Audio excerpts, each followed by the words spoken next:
बाबा साहेब परिनिर्वाण का दिवस है आज, 6 दिसंबर है। बताइए आज जो 6 दिसंबर को परिनिर्वाण दिवस मनाया जा रहा है, आप इससे क्या समझते हैं बाबा साहेब की बातों से? सर ये तो हमारे लिए बहुत गौरव की बात है, जो कि संविधान निर्माता भारत रत्न डॉक्टर भीमराव अम्बेडकर की 70वें पुण्यतिथि पे हम सभी यहाँ पे एकत्रित हुए हैं और इनके पुण्यतिथि मना रहे हैं। आज हम लोग ऐसे एक महान पुरुष की पुण्यतिथि मना रहे हैं जो हमारे लिए बहुत गौरव की बात है। ये हमारे लिए और हमारे समाज के लिए इतना कुछ किए हैं जो कि हमारे लिए सराहनीय है। इनका जन्म 14 अप्रैल 1891 को हुआ था और इनका निधन 6 दिसंबर 1956 को हुआ था। अच्छा ये बताइए कि गुलाम भारत में इनका जन्म हुआ, आज़ादी में इनकी कितनी भूमिका रही? इनकी आज़ादी में सर बहुत भूमिका रही। ये क्या बोले सर, जैसे मैं ये एजुकेशन के क्षेत्र में बोले तो ये गुलामी में भी रहते हुए बहुत सारे डिग्रियां हासिल किए, एक नहीं ये 32 डिग्रियां हासिल किए। और ये सर गुलामी में रहते हुए भी हमारे समाज के लिए और हमारे समाज की महिलाओं के लिए इतना कुछ कर गए हैं जो कि आज हमारे महिलाएं समाज से बाहर निकलती है और हर एक जगह पे जाती है, हर एक कार्य को आसानी से करती है। और सर ये एक ऐसे महान पुरुष हैं, इनको जितना तारीफ किया जाए सर उनका उतना कम है। अगर आरक्षण का मुद्दा अब बढ़ चढ़ करके पेश किया जाता है कि जिसकी जितनी इनकम, जिनकी जितनी आर्थिक मजबूती, अब आरक्षण उसी आधार पर दिया जाएगा। तो दलित तो आज भी पिछड़े हैं, बहुत पीछे हैं। अगर आरक्षण देख कर दिया जाए, अगर बाबा साहेब की नीतियों को अगर काट छांट दिया जाए तो दलित की स्थिति कैसी हो जाएगी, ये बताइए। परिनिर्वाण दिवस पर आप खास बात कर रहे हैं हमसे। सर ये क्या बोलते हैं, जब अगर ये आरक्षण के बारे में बोला जाए, अगर आरक्षण हटा दिया जाए तो आज भी दलित समझिए, अगर अभी हम हटा देते तो समझिए 50 वर्ष या तो 100 वर्ष सर बैकवर्ड चला जाएगा सर, पीछे। Yes sir. ये फिर मेरे देश जो आज सर आज़ादी के जिस मोड़ पे है, हम लोग आज यहाँ पे पहुँच गए हैं सर, इन्हीं का सराहनीय सर।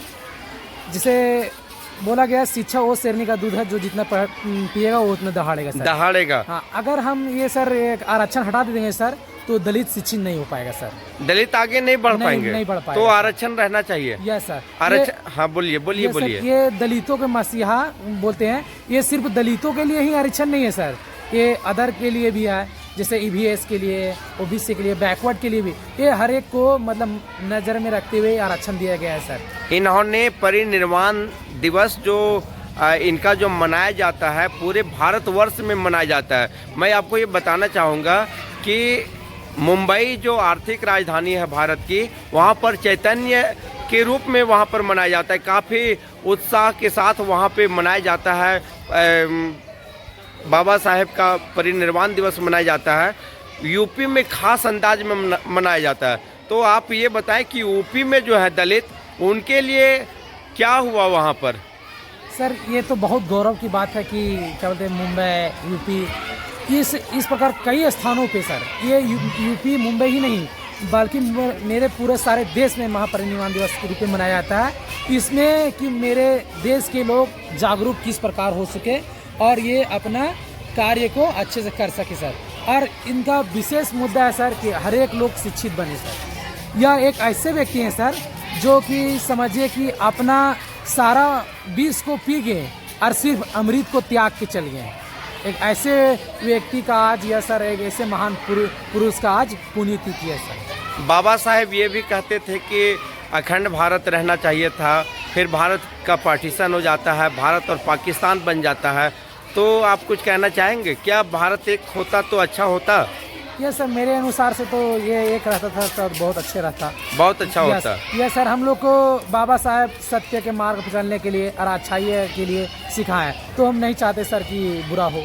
तो बहुत सारे जो लोग हैं हिंदुस्तान में, वे बौद्ध धर्म को मान रहे हैं, और जो बौद्ध धर्म को मान रहे हैं उन्हें लोग हे दृष्टि से देख रहे हैं, ऐसा आपको कभी महसूस हुआ?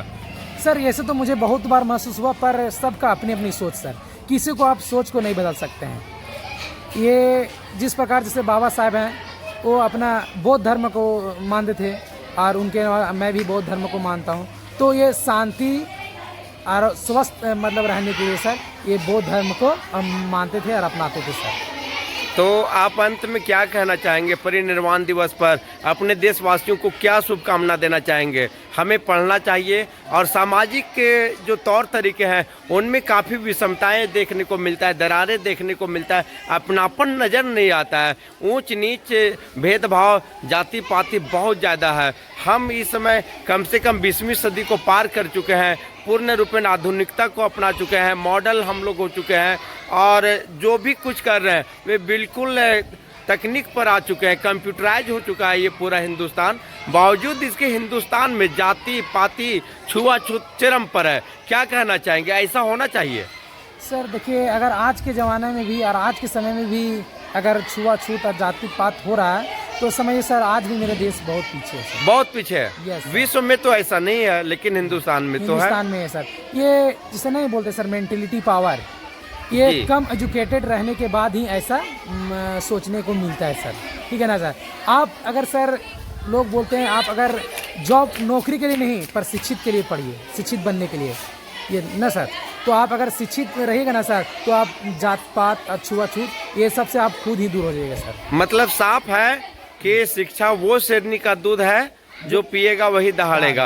आपको गवर्नमेंट जॉब ना मिले लेकिन आप पढ़े लिखे रहेंगे तो आपको कोई ठग नहीं पाएगा। Yes sir. ये बाबा साहब ने दलितों को अधिकार दिया लेकिन दलित पूरा अधिकार इसका नहीं ले पा रहे हैं। हम देख रहे हैं जो भूइया समाज के जो भाई हैं, बंधु हैं, बहन हैं, वे आज भी लोगों के यहाँ काम करते हुए नजर आते हुए अपने बच्चों को ठीक से पढ़ने के लिए नहीं भेज रहे हैं। सरकार जो जन कल्याणकारी योजनाएं ला रही हैं विशेष करके SC के लिए वो उसका लाभ नहीं ले पा रहे हैं। क्या कहेंगे इस पर? परिनिर्वाण दिवस पर खास आपसे बातचीत हो रही है सर।